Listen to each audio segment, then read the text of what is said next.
और योग माया कौन थी? योगाय इतरसाम संयोगाय माया यस्या सा योग माया।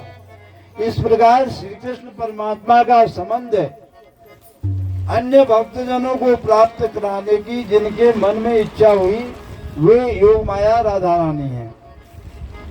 यह उन सखियों की युग युगांतरों की तपस्या का फल उनको देना चाहती है। आपको आपकी तपस्या का फल कौन देंगी? राधा रानी। जैसे ऋषि महर्षि संत महर्षि गण जो हैं उनके युग युगांतरों की जो तपस्या है उनका फल देने के लिए भगवान के मन में उन्होंने उत्कंठा पैदा की। किसकी? महाराज की। तो ऐसा सुंदर समय जब आया, वह पूर्णिमा की रात्रि थी। दृष्ट्वा कुमद्वन्तमखण्डमण्डलम् रमाननाभं नवकुङ्कुमारुणम् वनं च तत्कोमलगोविरञ्जितं जगौ कलं वामदृशां मनोहरम्। उस मनोहर उज्ज्वल मन में भगवान ने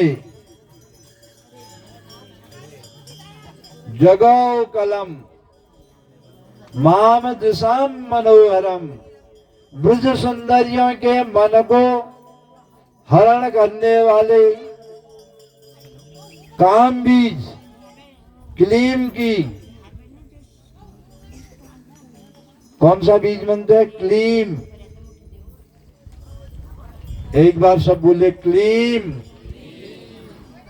क्लीम क्लीम। ये भगवान श्री कृष्ण का बीज मंत्र है। और यही महाकाली जी का बीज मंत्र है। और काली और कृष्ण एक ही हैं। उनके प्रकाश की तिथि भी एक ही है।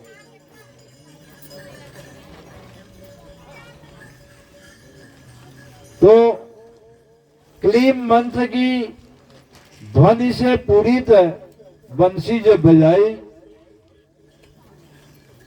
भगवान का जो बंसी वादन था, निशम्य गीतम तदंगवर्धनम ब्रजस्त्रिया कृष्ण गृहीत मानसा आजग्मोदन्योन्यमलाक्षितोद्यमा शतस्त्रकांदो जवलोल कुंडला। वैसे तो ये मुरलीधर बड़ा नटखट है।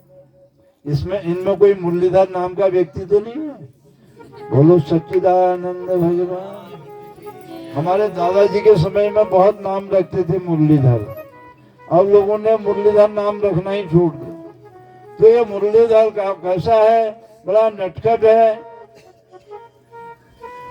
इसने अपनी मुरली की जो ध्वनि वेणु गीत में सुनाई थी, अधर सुधा से परिपूरित, पहले ही ब्रज की गोपांगनाओं के मन को अपने बस में कर रखा था। लेकिन निशम्य गीतम तदनंग वर्षनम, भगवान का जो एक क्लीम बीज मंत्र से युक्त बंसी वादन था, इसने क्या किया? कृष्ण गृहीत मानसा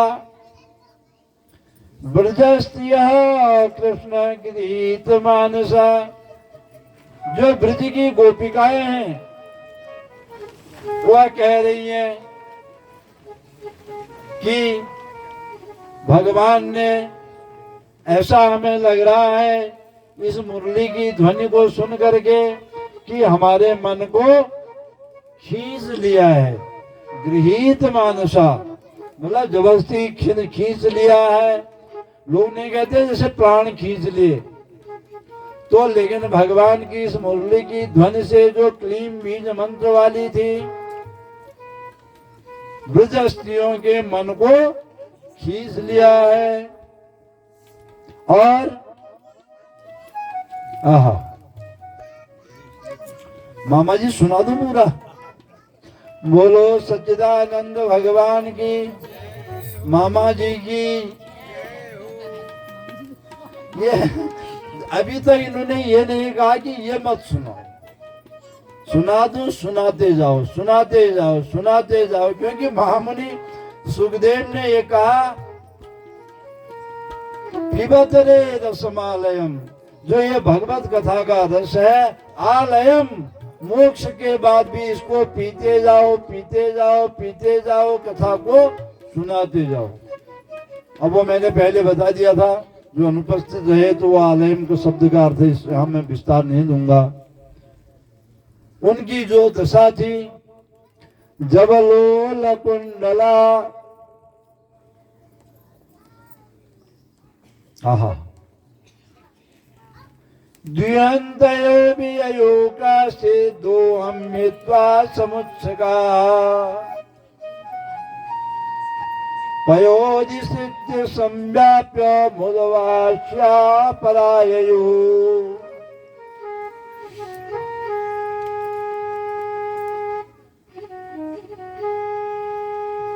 वह जिस अवस्था में थी उसी अवस्था में समाधिस्थ हो गई, क्योंकि उनका मन मुरली की ध्वनि सुन करके भगवान में चले गया।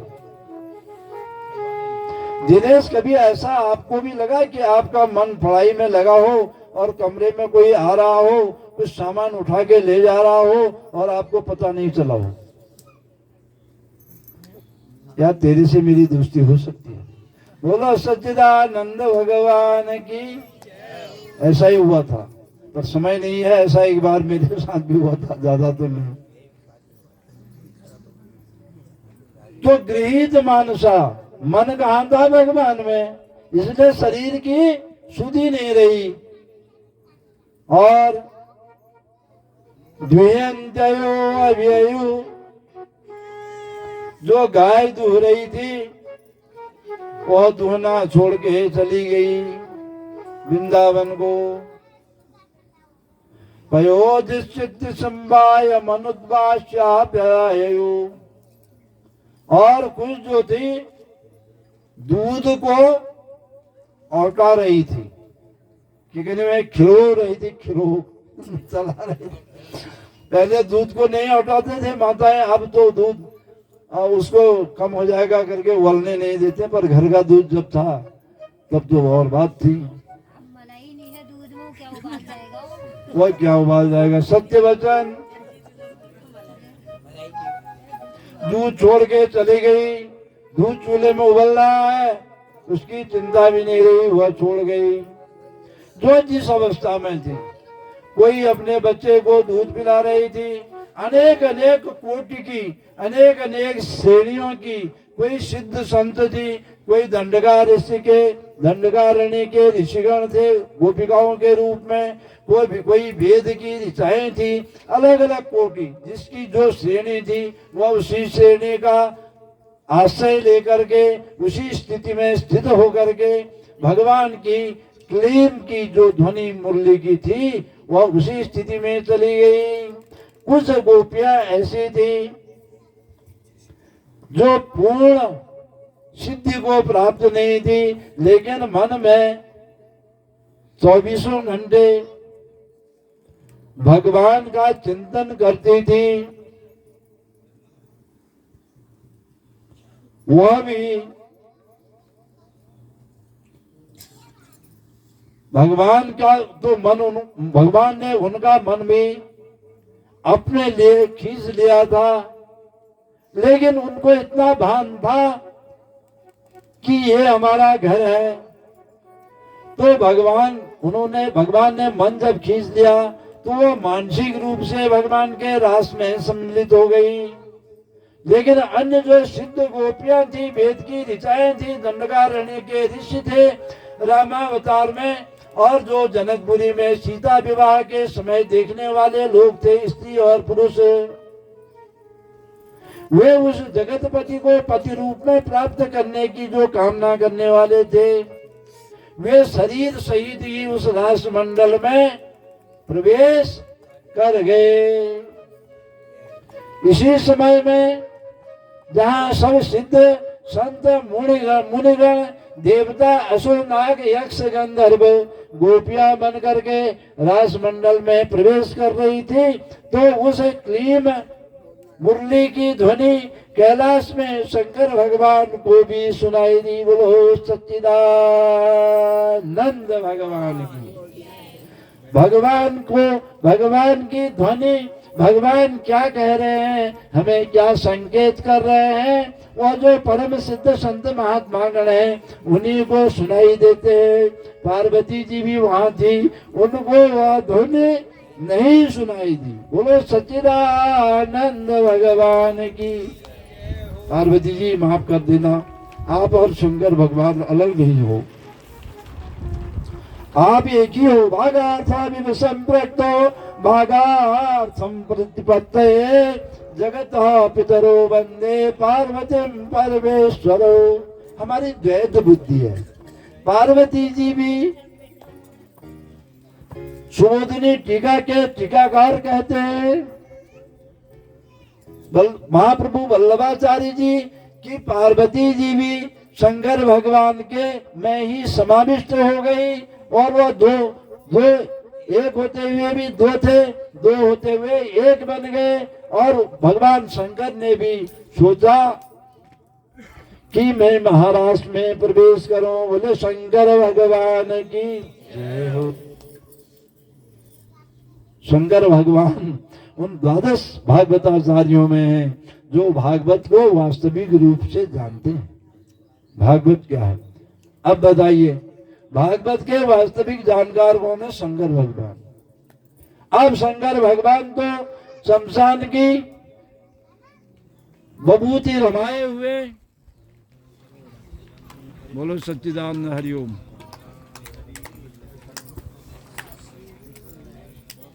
हरे राम राम राम सीता राम राम राम।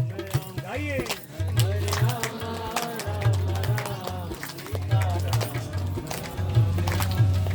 हरे राम राम राम सीता राम राम। बोले सच्चिदानंद भगवान की।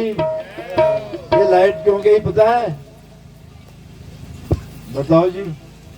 हमने कहा, हमने गलती कर दी, हमने कह दिया कि पार्वती जी ने नहीं सुना। पार्वती जी तो शंकर भगवान में ही समाई हुई थी। दोनों उपस्थित हुए, रासमंडल के जब द्वार पर गए तो रासमंडल के द्वार पर ही जो राधा रानी की सखी थी उन्होंने रोक दिया शंकर भगवान को। शंकर भगवान कह रहे हैं कि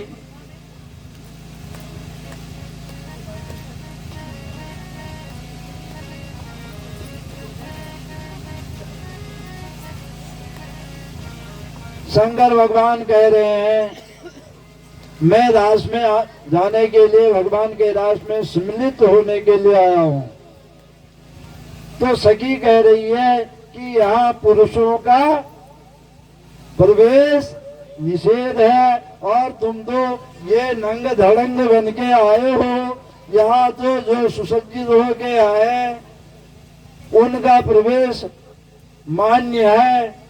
पहले श्रृंगार करके आओ फिर रास में आना।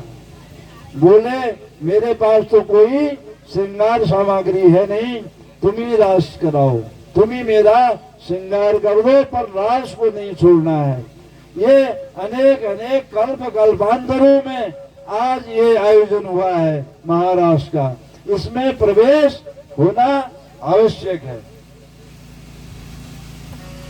तब वह सखी, सब भगवान की माया है, लीला है। उस सखी ने भगवान शंकर के जटाओं को अच्छे से सुशोभित करके और वह जो बभूति शमशान की हटाई थी, लगाई थी, उसे हटा करके उनका स्नान करा करके दिव्य उबटनों से, दिव्य इत्रों से उन्हें सुसज्जित करके और सुंदर सी साड़ी और रंगवाली पिछौड़ा पहना करके, सुंदर सी नथ में और कुंडल पहना करके दिव्य स्वरूप बनाया और भगवान ने रास मंडल में प्रवेश किया और शंकर भगवान के गोपी रूप में प्रवेश करने पर भगवान श्री कृष्ण भगवान ने उनको मने मन में प्रणाम किया और शंकर भगवान ने भी, जो सच्चिदानंद श्री कृष्ण भगवान है, उनको मने मन में प्रवेश किया। इस प्रकार से उस दिन से भगवान जो है शंकर भगवान वृंदावन धाम में गोपीश्वर महादेव के रूप में स्थापित हुए। एक बार प्रेम से बोलिए गोपीश्वर महादेव की जय हो। इस प्रकार ये महाराष्ट्र का जो